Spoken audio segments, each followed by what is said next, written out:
So as the manifesto, a big thing that my panel focus on this year is coping. So rather than just talking about more coping, I think a big issue like we're all talking and it's fantastic. And there's a big emphasis on last year's mental health and last year's mental health, this year's mental health week.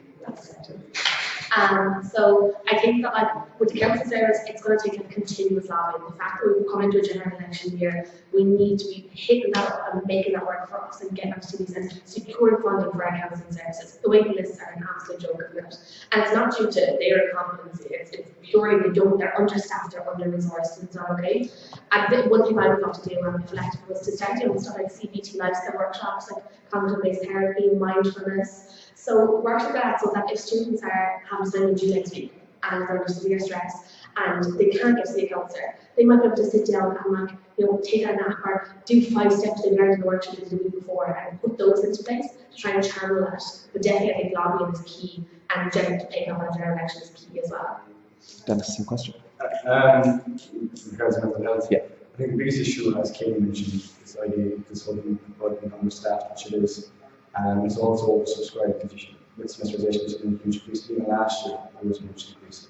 What I'd like to do is set up fundraising so that the students could donate towards it and try and hopefully get the college to match that towards it. Because at the moment, both that and the DSS are very reliant on external assistance.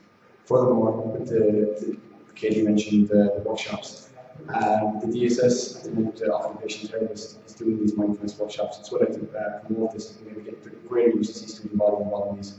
Furthermore, we've seen lots of sports athletes speak out about mental health.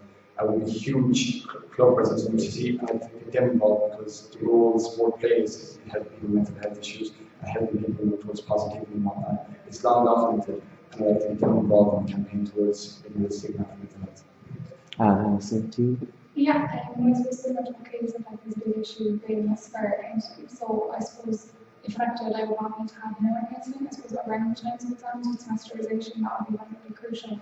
But aside from that, I would hope to bring in support groups. So, for example, say people are suffering from anxiety, that they can have support groups. So, maybe they can't go to the counsellor and they have exams coming up and they're suffering from anxiety, but that they have their own people who also suffer from it, who can share their experiences and coping mechanisms with together, so to help each other out. But again, to continue to lobby for more counselling.